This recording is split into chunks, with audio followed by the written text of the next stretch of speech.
છે, 3જા અધ્યાય સુધી આપણે પહોંચ્યા છે અને પ્રભુએ અત્યાર સુધી આપણી મદદ કરી છે આ બધી વાતોને સમજવા માટે. અને મારી આશા અને પ્રાર્થના છે કે પ્રભુ આવતા દિવસોમાં પણ આપણી મદદ કરશે.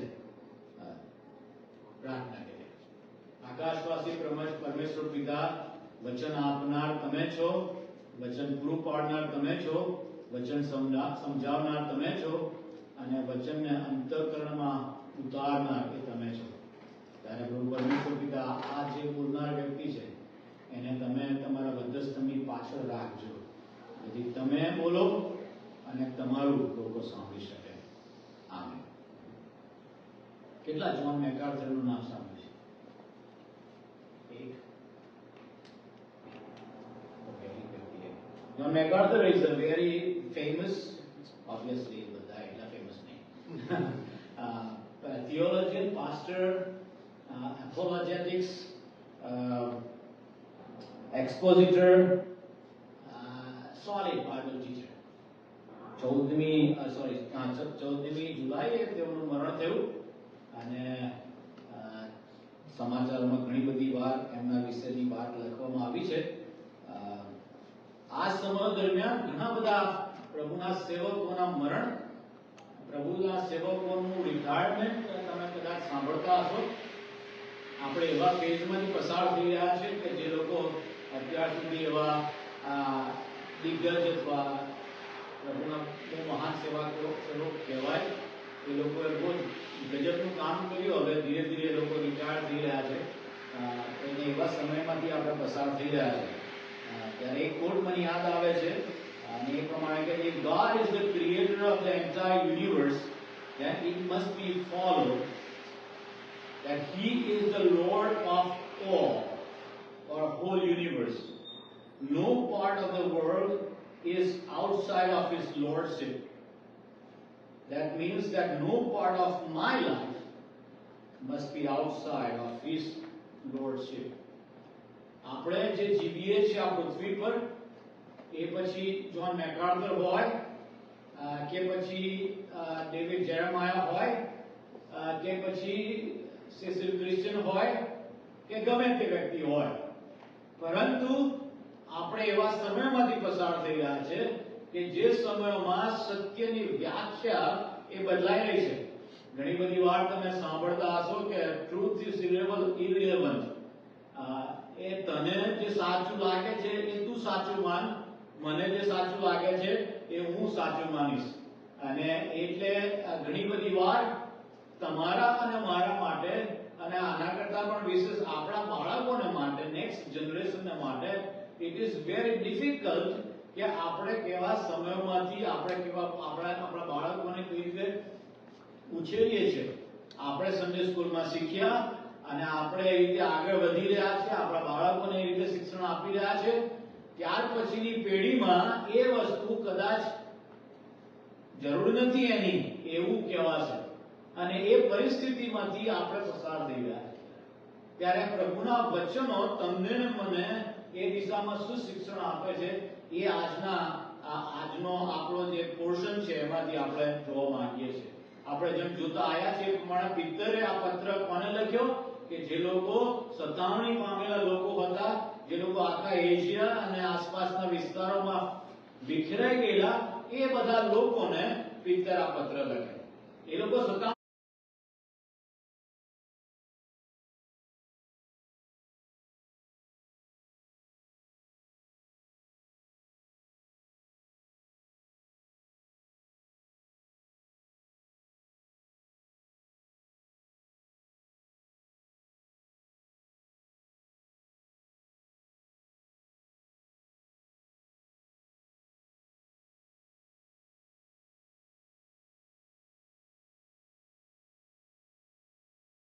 પામેલા છે અને એટલા માટે ઘણી બધી વાર સતાવણી પામવાના કારણે એ લોકો નાસીપાસ થયેલા છે, એ લોકો દુખી છે, એ લોકો કદાચ એવું પણ માનતા હશે કે બધું સતાવણી અમારા પર જ આવે.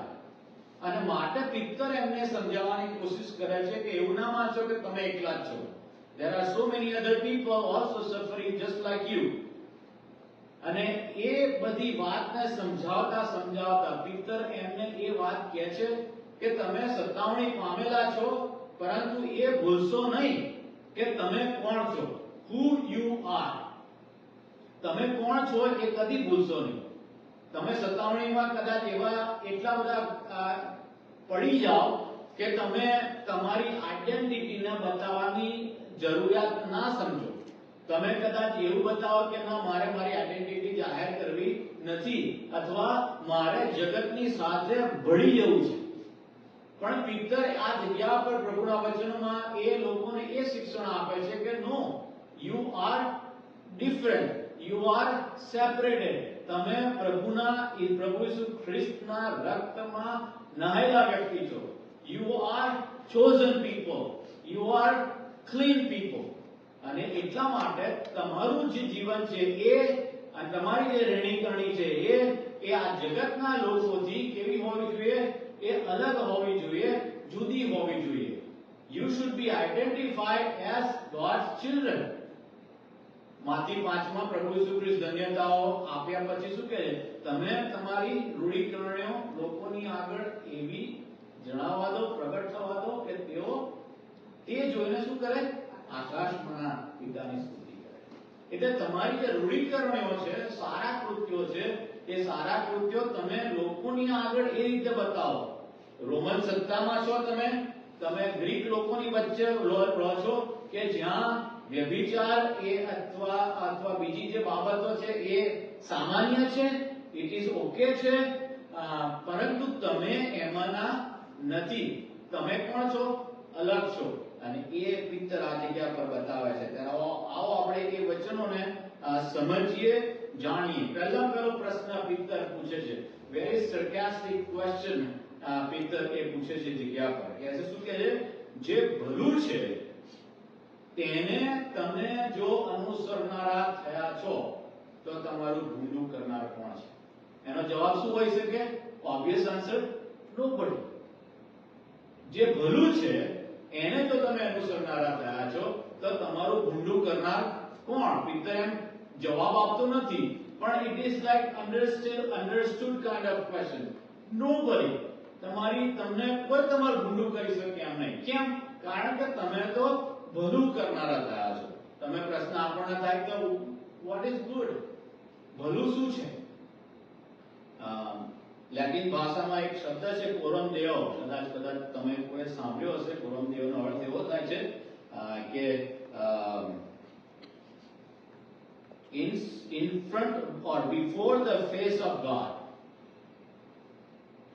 માલાકીના પુસ્તકમાં મીકાના પુસ્તકના 6થા અધ્યાયના 8મી કલમમાં પ્રભુનું આ વચન આ પ્રમાણે કહે છે. ભલું શું છે? એનો જો તમે પ્રશ્ન પૂછો મને, અથવા તમે પ્રભુને પૂછો, તો પ્રભુના વચનોમાં એનો જવાબ છે. શું કહે છે? હે મનુષ્ય પુત્ર, સારું અથવા ભલું શું છે તે તને જણાવ્યું છે. શું છે ભલું? ન્યાયથી વર્તવું, દયાભાવ રાખવો તથા તારા દેવની સાથે નમ્રતાથી ચાલવું. એ સિવાય યહોવા તારી પાસે બીજું શું માંગે છે? ન્યાયથી વર્તવું, દયાભાવ રાખવો અને તારા દેવની સાથે નમ્રતાથી ચાલવું. એ સિવાય તારા દેવ યહોવા તારી પાસે શું માંગે છે? એ જ વાત પિત્તર પણ લખે છે 15મી કલમમાં. એક શું કહે છે? પણ ખ્રિસ્તને તમારા પ્રભુ તરીકે તમારા અંતઃકરણમાં પવિત્ર માનો. ભલું શું છે? There are so many different definitions, right? કોઈ કહે છે કે ગરીબ લોકોની મદદ કરવી એ ભલું છે, સારી રીતે જીવન જીવવું એ ભલું છે, કોઈ ખોટા કૃત્ય કરવા નહીં, મારવાનું નહીં, જૂઠું બોલવાનું નહીં, કે પછી કાપી નાખવાનું નહીં, કોઈને મર્ડર નહીં કરવાનું, ચોરી નહીં કરવાનું, લૂંટફાટ નહીં કરવાનું, થોડું ઘણું જૂઠું બોલી લેવાય એ વાંધો નહીં. એ બધું એ સારું છે, ભલું છે. હું કોઈનું બીજા કોઈનું ખોટું ના થતું હોય તો એવું જૂઠું બોલવામાં કશો વાંધો નથી. એ ડેફિનેશન તમે સાંભળી હશે. અને એ ભલું છે. હું બીજા લોકોની આગળ મારા પડોશીની સાથે શાંતિથી રહું છું. મારા પડોશી મારા વિશે કશું ખોટું બોલી શકતા નથી. કેમ? કારણ કે હું ભલો છું, સારી રીતે રહું છું, એમની સાથે વાતચીત સરસ રીતે કરું એટલી વાત નહીં કરતો, નાની નાની બાબતમાં કોઈ એવી વસ્તુ શોધતો નથી, ભલો છું. એ વ્યાખ્યા છે આ જગતના લોકોની. અને પિક્ચર એમ કે છે સાચી વાત છે, એ વ્યાખ્યા એ જગતના લોકો પ્રમાણેની એ વ્યાખ્યા એ સાચી વ્યાખ્યા હોઈ શકે. પરંતુ પિતર એમ કે છે કે તમે આ જગતના લોકોની સાથે નથી. You are separated, you are chosen people. પહેલા પિતરના બીજા અધ્યાયમાં આપણે વાંચ્યું પ્રમાણે કે યુ આર ચોઝન પીપલ.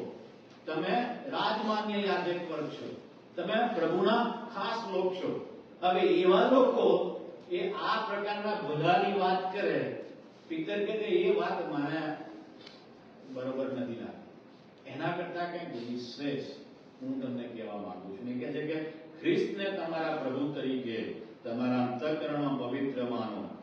જે આશા વિશે તમે રાખો છો આગળ વાત કરે છે, પણ પ્રભુ ઈસુ ખ્રિસ્તમાં જે તમારું અને જે મારું જે જીવન છે એ જીવન આ કંઈક અલગ છે. જગતની સાથે ભળી જવું એ બહુ ઈઝી છે, બહુ ઈઝી છે. બે જણા ઝઘડો કરતા હોય ને તમે સાથે સાથે હોય હોય કરી ઝઘડો કરો, ઈઝી. બે જણા શાંતિથી વાતો કરતા હોય તમે શાંતિથી વાતો કરો, ઈઝી. બધા લોકો પૈસા આપીને નોકરીઓ લે ને તમે પણ નોકરી એવી રીતે લો, ધેટ્સ ફાઇન. બે ચાર માણસો બેઠા બેઠા પાર્ટી કરતા હોય, બીજી રીતની પાર્ટી, અને એની સાથે તમે બી જોડાઈ જાઓ ને પછી પાર્ટી કરો, ઈઝી. ગાળાગાળી થઈ જાય ને તમે પણ સામે બે ચાર ઠોકી દો, ઈઝી. કોણ જોવે છે આ દેશમાં? એ જગતની સાથે ભેગા થઈ જવું ઇઝ વેરી ઈઝી. પણ પ્રભુ ઈસુ ખ્રિસ્તની વાત પિતરને યાદ હશે ને એટલા માટે પિતર શું કહે છે? પ્રભુ ઈસુ ખ્રિસ્તની એ વાત, તમારું મીઠું તમે આ જગતને તમે શું કહો છો? મીઠા સમાન છો. જગતના રસ્તામાં નાખી દેવા જેવું ના બનાવી દેશો. તમારું જીવન એ શું જીવન છે? તમે પવિત્ર લોક છો, પ્રભુના ખાસ લોક છો, તમે રાજમાન્ય યાજક વર્ગ છો. તમારા માટે ભલું, રાઇચિયસનેસ, એની વ્યાખ્યા જુદી છે. You are different people, you are not the same kind of people. અને એટલા માટે એ વ્યાખ્યા પ્રમાણે તમે પ્રભુના માર્ગમાં ચાલવાનું. એ જ્યારે NASB જે ઇંગ્લિશ વર્ઝન છે એનું ટ્રાન્સલેશન બહુ સરસ કહે છે કે are you zealously following good. zealously. એ જે ગુડનેસની વ્યાખ્યા પ્રભુ આપે છે મીખા 6 અને 8 માં, એ પ્રમાણે શું તમે ચાલો છો? કારણ કે એમાં જોખમ છે, એમાં સહન કરવાનું છે. તમે જો જગતની સાથે ભળી જશો ને, there is no suffering. કેમ? કારણ કે તમે બધાની સાથે છો.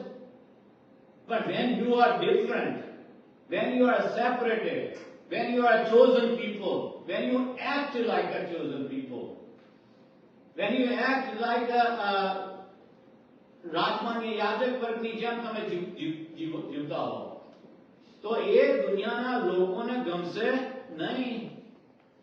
એ દુનિયાના લોકોને નહીં ગમે. અને એટલા માટે તમારી સતાવણી થશે, તમને લોકો ગાળો ભાંડશે, તમને કહેશે કે ધીસ ગાય ઇઝ વેરી રિડિક્યુલસ. આ જમાનામાં આ રીતે જીવે છે, એ પ્રકારનો વ્યક્તિ છે. પરંતુ એટલા માટે તમારે સહન કરવું પડશે. પણ એટલા માટે કહે છે કે ન્યાયપણાને સારું સહન કરો છો તો તમને ધન્ય છે. અને એ વાત કોણ પિતર કરે છે?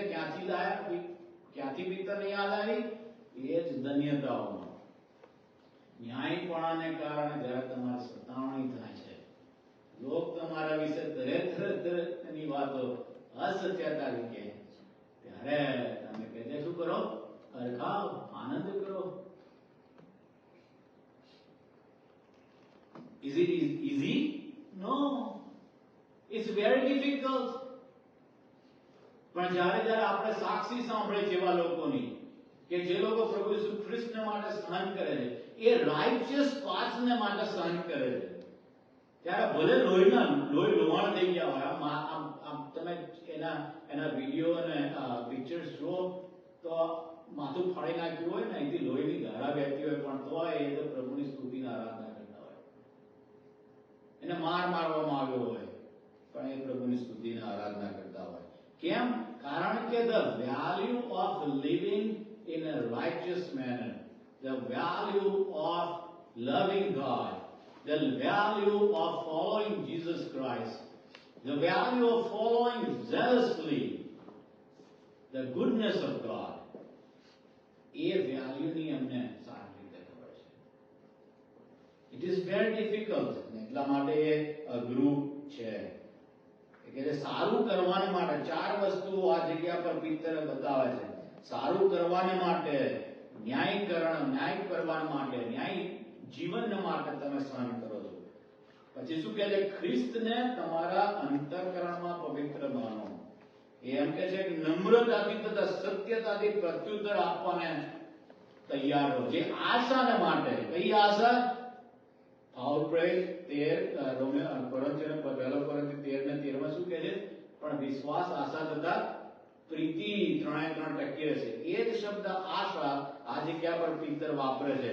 એ આશા તમે રાખો છો, તેનો જો ખુલાસો કોઈ માંગે, એવું જો લોહી વહેતું હોય, તમારા વિશે લોકો વાત કરતા હોય કે ધીસ ઇઝ રિડિક્યુલસ, આ પ્રકારની વ્યક્તિ આ 21મી સદીમાં આ કઈ રીતે જીવે છે, અને એવી વાતો કરતા હોય, ત્યારે કોઈ તમને પૂછે કે ભાઈ શું કરવા તું આવું જીવન જીવે છે, ત્યારે તમે એમને જવાબ આપી શકો નમ્રતાથી,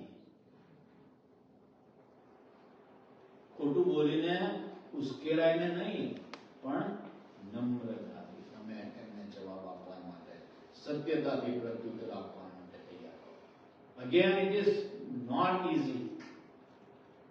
It is very easy to blend in. આ જગતના ઘેટાઓની સાથે ભળી જવું, આ જગતના લોકોની સાથે તમે ભળી જશો, ઈઝી છે. પણ જ્યારે તમે ઉભા રહો છો, પ્રભુ ઈસુ ખ્રિસ્ત માટે ઉભા રહો છો, સ્ટેન્ડ લો છો પ્રભુ ઈસુ ખ્રિસ્ત માટે, ત્યારે એ અઘરું બને છે. એ કહે છે કે ચોથી બાબત એ કહે છે કે દેવની ઈચ્છા એવી છે, કઈ છે? કે સારું કરવાને માટે તમે શું કરો? દુઃખ સહન કરો. Are you good? શું તમે એ ફોલો કરો છો? ભલું તમે ફોલો કરો છો? એ જે મીખાના પુસ્તકના 6 અધ્યાયના 8મી કલમમાં જે વ્યાખ્યા આપવામાં આવી છે, શું તમે એને ફોલો કરો છો? ન્યાયથી વર્તવું, દયાભાવ રાખવો, અને તારા દેવની સાથે નમ્રતાથી ચાલવું. It itself is a whole new thing. પણ આમ અપરછલી રીતે આપણે જોઈએ તો શું તમે એ રીતે ચાલો છો? પ્રભુ ઈસુ ખ્રિસ્ત જ્યારે વધસ્તંભ ઉંચકીને જતા હતા એ ગોલગથાના રસ્તા પર, ત્યારે કહે છે કે એ એટલા બધા અશક્ત હતા કે એ વધસ્તંભ ઉંચકી શકવાને સક્ષમ નતા, પડી જતા, 3 વાર પડી ગયા. ત્યારે કહે છે કે એક માણસને પકડ્યો,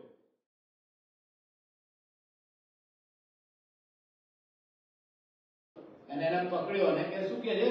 તું પ્રભુ ઈસુ ખ્રિસ્તનો વધસ્તંભ ઉંચક.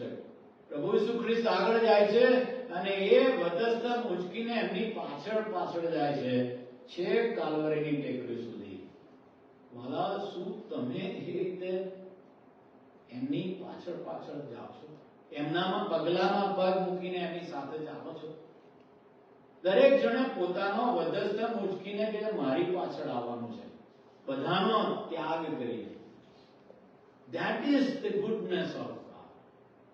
એ રાઇચિયસનેસ છે કે જે પ્રભુ તમને મને શીખવાડે છે.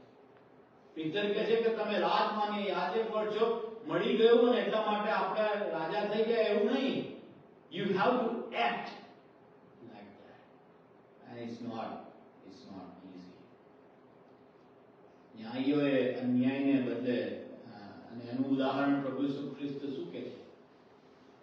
પિત્તર કહે છે કે હું તમને એ બધું કહું છું કે તમારે શુદ્ધ રીતે જીવન જીવવાનું, ભલું કરવાનું, તમારે સહન કરવાનું, તમારે ન્યાય ન્યાયપણાને માટે સહન કરવું પડશે. પ્રભુ પીતર કહે છે, હું તમને ઉદાહરણ આપું. કોનું ઉદાહરણ? પોતાનું ઉદાહરણ? પીતર કે નો, I am giving you the example of our master himself, Jesus Christ. અન્યાયને લીધે એમણે દુઃખ સહન કર્યું. દેહમાં એમને મારી નાખવામાં આવ્યા. He is our example. શું તમે એ ભલું કરવાનું પસંદ કરો છો? Are you following that goodness zealously? જો તમે ખરેખર એવું કરતા હો તો પીતર એમ કહે છે કે follow the example of our master Jesus Christ. એ પ્રભુ ઈસુ ખ્રિસ્તનું ઉદાહરણ તમે એ પ્રમાણે જીવન જીવો. અને એમ જો તમે કરશો તો પરિણામ શું આવશે? એ કહે છે દેવની પાસે આપણને પહોંચાડશે. 18મી કલમ શું કહે છે? કેમ કે ખ્રિસ્તે પણ એક વેળા પાપોને માટે એટલે ન્યાયે અન્યાયને બદલે દુઃખ સહ્યું કે જેથી તે આપણને શું કરે? દેવની પાસે પહોંચાડે. કે છે દેહમાં મારી નાખવામાં આવ્યા અને પણ આત્મામાં સજીવન કરવામાં આવ્યા. આ કોઈ પરીની વાર્તા નથી. This is not just a story. It is a fact કે જે લોકો ખ્રિસ્તમાં મરણ પામે છે, આકાશમાં પ્રભુ ઈસુ ખ્રિસ્તને મળવાને માટે તૈયાર છે. Jesus Christ is waiting for them. He is right there. એ એમના બે હાથ પહોળા કરીને તમને આવકારવા માટે દરેક વિશ્વાસી વ્યક્તિ કે જે લોકો પ્રભુ ઈસુ ખ્રિસ્તમાં મરણ પામે છે એમને આવકારવા માટે તૈયાર છે. કેમ? કારણ કે પ્રભુના વચનોમાં વારે ને વારે રિપીટેડલી એ વાત લખવામાં આવી છે, કહેવામાં આવી છે કે જેઓ ખ્રિસ્તમાં મરણ પામે છે તેઓને માટે અનંત જીવનના માર્ગો ખોલવામાં આવેલા છે. અહીંયા પણ કે તેને દેહમાં મારી નાખવામાં આવ્યો પણ આત્મામાં સજીવન કરવામાં આવ્યો. અને એ જ પ્રમાણે તમને અને મને, જો તમે ને હું ખ્રિસ્તમાં જીવીએ છીએ, એ શુદ્ધતાના જીવનમાં જીવીએ છીએ, એ ગુડનેસના જીવનમાં, એ રાઇચિયસનેસ, પ્રભુ ઈસુ ખ્રિસ્તનું જે ન્યાયપણું છે એમાં તમે જીવીએ છીએ, તો તમને ને મને એક દિવસ સજીવન કરવામાં આવશે. એ આશા છે તમારા ને મારા માટે, બીજા કોઈની પાસે નથી. It is only given to you, those who believe. દરેક વ્યક્તિ કે જે પ્રભુ ઈસુ ખ્રિસ્તમાં જીવન જીવે છે એમને માટે એ ન્યાય બાબત છે.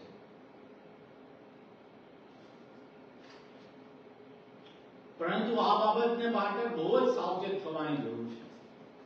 એ બીજી જગ્યા પર પ્રભુ ઈસુ ખ્રિસ્ત પોતે એમ કહે છે, માથી 5:20 એ શું કહે છે? શાસ્ત્રીઓ અને ફરોશીઓના ન્યાયપણા કરતા તમારું ન્યાયપણું જો વધારે નથી તો આકાશના રાજ્યમાં તમે નહીં જ બેસો. કેટલી બધી વાર આપણે આપણા ખ્રિસ્તી સમાજમાં વિશેષ કરીને વાત જોઈએ છે. શાસ્ત્રીઓ અને ફરોશીઓ કોણ હતા? એ સમયના બાઇબલના ખા લોકો હતા, ધુરંધરો હતા. એક કલમને બહુ જ બારીકાઈથી માનનાર લોકો હતા. એ લોકો એવા લોકો હતા જેઓ દશાંશ પૂરેપૂરો આપતા હતા. એ લોકો એવા લોકો હતા કે જે વિશ્રામવારને પૂરેપૂરી રીતે પાળતા હતા. એ લોકો એવા લોકો હતા કે જે લોકો બીજા લોકોને એમના માર્ગમાં લાવવા માટે કેટલા કિલોમીટર દૂર જવું પડે તો જવા માટે તૈયાર હતા. એ એવા લોકો હતા કે જે લોકો એક માત્ર એ પ્રભુના વચનની પાળનાર લોકો હતા. આટલા બધા કન્ઝર્વેટિવ ઇવેન્ટિક લોકો હતા. અત્યારના સમયમાં એવું કહે કે ગળામાં ક્રોસ પહેરીને ફરતા હશે લોકો. પરંતુ પ્રભુ ઈસુ ખ્રિસ્ત કહે છે, શાસ્ત્રીઓ અને ફરોશીઓના ન્યાયપણા કરતા જો તમારું ન્યાયપણું વધારે ન હોય તો આકાશના રાજ્યમાં તમે નહીં બેસો. પ્રભુ ઈસુ ખ્રિસ્તમાં જે ન્યાયપણું પ્રાપ્ત થાય છે એ ન્યાયપણા સિવાય તમારું પોતાનું ન્યાયપણું જો તમારી પાસે હશે તો તમે આકાશના રાજ્યમાં બેસનાર નથી. કેમ? કારણ કે આકાશનું રાજ્ય કોનું છે? આપણા પ્રભુનું છે. એ પ્રભુ એમ કહે છે કે મારું ન્યાયપણું તમને આકાશના રાજ્યમાં લઈ જશે. એફેસોના પત્રના બીજો અધ્યાયના 8મી કલમ શું કહે છે? કૃપાથી વિશ્વાસ દ્વારા તમે તારણ પામેલા છો. એ તમારાથી નથી. એ શું ક્યાંથી આવે છે? એ તો દેવનું દાન છે. એ પ્રભુ ઈસુ ખ્રિસ્ત કે જે તમારા અને મારા માલિક છે, એ પ્રભુ ઈસુ ખ્રિસ્તે જે કર્યું એમના દ્વારા તમને મને ન્યાયપણું પ્રાપ્ત થાય છે. અને એટલા માટે જે વ્યક્તિઓ એમ કહેતા હોય કે હું દર રવિવારે ચર્ચમાં જાઉં છું, હું દાન આપું છું, જીસીએફ ને દાન ચોક્કસ આપું છું, અને હું દરેક ભક્તિ સભામાં હાજર રહું છું, હું કમિટીનો મેમ્બર છું, અને હું આમ કરું છું ને તેમ કરું છું, પરંતુ એ ન્યાયપણું કશા કામનું નથી જો પ્રભુ ઈસુ ખ્રિસ્તનું ન્યાયપણું તમારામાં વસ્તુ ના હોય. પ્રભુ ઈસુ ખ્રિસ્તના ન્યાયપણાથી એ ગુડનેસ, એ રાઇચિયસનેસ કે જે પ્રભુ ઈસુ ખ્રિસ્ત પાસેથી પ્રાપ્ત થાય છે, એ તમારા અને મારામાં હોવો જોઈએ. અને જ્યારે તમે સહન કરો છો, ત્યારે તમને દુઃખ પડે છે, અધરવાઇઝ નહીં. બાકી તમે તો ભળી જશો લોકોની સાથે. તમે એવા લોકોની સાથે ભળી જશો કે જે લોકો આ પૃથ્વી પરના કહેવાતા કન્ઝર્વેટિવ અને એવા લોકો છે. ભલે બીજાને મારવા એમને કશો વાંધો નથી. ગળામાં ક્રોસ પહેરીને ફરનારા ઘણા લોકો છે, પરંતુ એમનામાં દેવનું રાઇચિયસનેસ, ન્યાયપણું નથી. પ્રભુનું વચન એટલા માટે એમ કહે છે કે યજ્ઞ કરતા આજ્ઞા પાલન કરો. તમે ભલે ગમે તેટલા યજ્ઞ કરો, ગમે તે દીવા ચર્ચમાં જાઓ, ગમે તે દીવા લાંબી પ્રાર્થનાઓ કરો, ગમે તેટલા દાન આપો, પરંતુ જો આજ્ઞા પાલન નથી તો કશું નથી. માથી 9 અને 13 એ વાત લખે છે. એટલે અંતમાં આપણે આગળ આવીએ તો રોમનને પત્ર 12મો અધ્યાય એમ કહે છે કે do not be conformed in this world. આ જગતનું રૂપ તમે ન ધરો, પરંતુ નવીનતાને યોગ્ય તમે પૂર્ણ રીતે શું થાવ? રૂપાંતર. Do not conform to this world, but transform. આ જગતમાં રહીને તમે આ જગતના લોકોની સાથે ભળી જશો નહીં, પણ પ્રભુ ઈસુ ખ્રિસ્તના ન્યાયીકરણમાં એ જે રાઇચિયસનેસ પ્રભુ ઈસુ ખ્રિસ્ત પાસેથી એક ભેટ તરીકે મળે છે, એક દાન, પ્રભુનું દાન છે, એ રીતે મળે છે. એ તમે સ્વીકારો. You just have to accept. That's it. You don't have to do anything. You don't have to act. You don't have to work hard for it. You just have to accept by believing that Jesus Christ died for my sin, and He is the only righteousness that can give me. રોમનોનો પત્ર 13મો અધ્યાય 13મી કલમ કહે છે દિવસે જેમ ઘટે તેમ આપણે શોભી રીતે વર્તીએ, મોજ શોખમાં તથા નશામાં નહીં, વિષય ભોગમાં તથા લંપટપણામાં નહીં, ઝઘડા તથા દેખાયમાં નહીં, પણ તમે પ્રભુ ઈસુ ખ્રિસ્તને પહેરી લો. કેટલા વર્ષો પહેલા એક જુવાન બહુ જ બુદ્ધિશાળી વ્યક્તિ, પરંતુ આડા માર્ગે ફરી ગયેલો, દારૂ પીવામાં, વ્યભિચારમાં, ખોટી આદતોમાં પડી ગયેલો એવો વ્યક્તિ. જ્યારે એની મમ્મી એના માટે પ્રાર્થના કરતી હતી કે પ્રભુ પાસે આવે, પ્રભુને સ્વીકારે. એક દિવસે એક રાત્રે સાંજના સમયે સખત પીધેલી હાલતમાં એ રસ્તા પરથી પસાર થાય છે, પાર્ક આગળથી પસાર થાય છે, અને પાર્કમાં નાના છોકરાઓ ગેમ રમી રહ્યા હતા. ગ્રીક ભાષામાં એ લોકો જે ગેમ રમતા હતા એના શબ્દો આ હતા: તોલા લેગે, તોલા લેગી, તોલા લેગી. એનો અર્થ લિટરલી એવો થાય કે pick up and read or take up and read. એક સખત અર્જ એ વ્યક્તિને થઈ. હું શું કરું?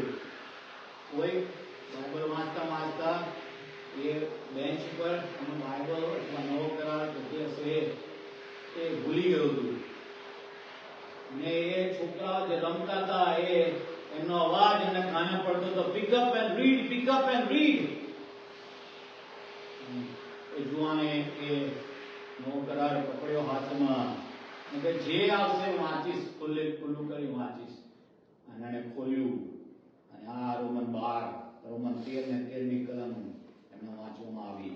દિવસે જેમ ઘટે તેમ આપણે શોભિત રીતે વર્તીએ, મોજ શોખમાં તથા નશામાં નહીં, વિષય ભોગમાં તથા લંપટપણામાં નહીં, ઝઘડામાં તથા દેખાયમાં નહીં, પણ તમે પ્રભુ ઈસુ ખ્રિસ્તને પહેરી લો. એ જ સમયે વાલાઓ એ વ્યક્તિનું જીવન બદલાઈ ગયું. આત્માએ એવું કાર્ય કર્યું, એ જ સમયે એમનું જીવન બદલાઈ ગયું. એ વ્યક્તિનું નામ હતું સંત ઓગસ્ટીન. પહેલા 1000 વર્ષોમાં એના જેવા કોઈ થિયોલોજિયન પ્રભુના સેવક નથી થયા. Pick up and read. આજે મારી તમને એ ચેલેન્જ છે: pick up and read. This is the word of God. This is the living word of God. Pick up and read. જો તમે એને પિક અપ નહીં કરો, જો તમે રીડ નહીં કરો, તો આ દુનિયામાં તમે બી ભળી જશો. આ જગતના લોકોની સાથે જેવા તમે પણ થઈ જશો. If you pick up and read every day, then you will understand what it is. Goodness શું છે, ઈશ્વરનો ન્યાયપણું શું છે, પ્રભુના માર્ગમાં ચાલવું શું છે. ત્યારે તમે એ દેવની આગળ રાજમાની આજે પ્રભુની પસંદ કરેલી પ્રજા, ખાસ પ્રજા તમે બનશો. પ્રભુએ તમારા માટે એ વસ્તુ રાખી મૂકેલી છે. એટલા માટે